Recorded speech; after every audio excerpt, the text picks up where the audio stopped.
ನಿಮ್ಮ ಹಳೆಯ ಒಡವೆನ ಅಧಿಕ ಬೆಲೆಗೆ ಮಾರಬೇಕೆ? ಅಟಿಕಾಗೆ ಕಾಲ್ ಮಾಡಿ 8880 ಅಟ್ಟಿಕಾ ಗೋಲ್ಡ್ ಕಂಪನಿ.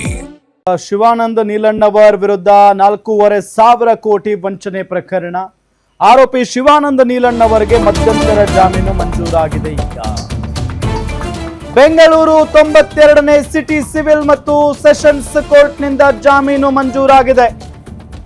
ಸೋಮವಾರ ಅಥವಾ ಮಂಗಳವಾರ ಶಿವಾನಂದ ನೀಲಣ್ಣವರ್ ಬಿಡುಗಡೆ ಆಗುವಂತ ಸಾಧ್ಯತೆ ಇದೆ.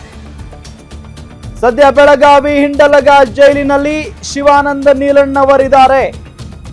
ಹೆಚ್ಚಿನ ಬಡ್ಡಿ, ಆಮಿಷ ಬಡ್ಡಿ, ಹಣ ಸಂಗ್ರಹ ಮಾಡಿರೋ ಆರೋಪ ಇವರ ಮೇಲಿದೆ. ನೀಲಣ್ಣವರ್ ಪರ ವಕೀಲ RG ಪಾಟೀಲ್ ಸುಧೀರ್ ನಿರ್ವಾಣಿ ವಕಾಲತ್ತು ವಹಿಸಿದ್ರು. ದೇಶ ಬಿಟ್ಟು ಹೋಗಬಾರದು, ಸಾಕ್ಷಿ ನಾಶ ಮಾಡಬಾರದು ಅಂತ ಕೋರ್ಟ್ ಸೂಚನೆಯನ್ನ ಕೊಟ್ಟಿದೆ. 4,500 ಕೋಟಿ ವಂಚನೆ ಪ್ರಕರಣಕ್ಕೆ ಸಂಬಂಧಪಟ್ಟಂತೆ ಶಿವಾನಂದ ನೀಲಣ್ಣವರವರನ್ನ ಪೊಲೀಸ್ನವರು ಎಳ್ಕೊಂಡು ಹೋಗಿದ್ರು.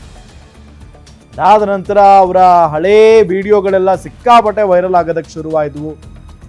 ಆಗ್ಲೇನು ಮುಖ್ಯಮಂತ್ರಿ ಆಗ್ಲೇನು ಅಂತ ಹೇಳೆಲ್ಲ ಸಿಕ್ಕಾಪಟ್ಟೆ ಮಾತಾಡಿದ್ರು ಅವರು. ಸೊ ಆ ವಿಡಿಯೋಗಳೆಲ್ಲ ವೈರಲ್ ಆಗ್ತಾ ಇದ್ವು.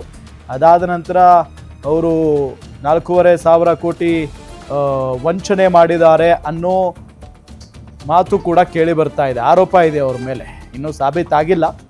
ಸೊ ಆರೋಪಿ ಶಿವಾನಂದ ನೀಲಣ್ಣವರಿಗೆ ಈಗ ಮಧ್ಯಂತರ ಜಾಮೀನು ಮಂಜೂರಾಗಿರುವುದು. ಬೆಂಗಳೂರು 92ನೇ ಸಿಟಿ ಸಿವಿಲ್ ಮತ್ತು ಸೆಷನ್ಸ್ ಕೋರ್ಟ್ನಿಂದ ಜಾಮೀನು ಮಂಜೂರಾಗಿದೆ. ಸೊ ಸೋಮವಾರ ಅಥವಾ ಮಂಗಳವಾರ, ಇವತ್ತು ನಾಳೆ ರಜೆ ಇರುತ್ತಲ್ಲ, ಹಾಗಾಗಿ ಸೋಮವಾರ ಅಥವಾ ಮಂಗಳವಾರ ಶಿವಾನಂದ ನೀಲಣ್ಣವರವರನ್ನ ಬಿಡುಗಡೆ ಮಾಡಲಾಗುತ್ತೆ. ಈಗಾಗಲೇ ಅವರು ಬೆಳಗಾವಿ ಹಿಂಡಲ್ಗ ಜೈಲಿನಲ್ಲೇ ಇದ್ದಾರೆ. ಹೆಚ್ಚಿನ ಬಡ್ಡಿ, ಆಮಿಷ ಬಡ್ಡಿ, ಹಣ ಸಂಗ್ರಹ ಮಾಡಿದ್ದಾರೆ ಅನ್ನೋ ಆರೋಪ ಇವ್ರ ಮೇಲಿದೆ.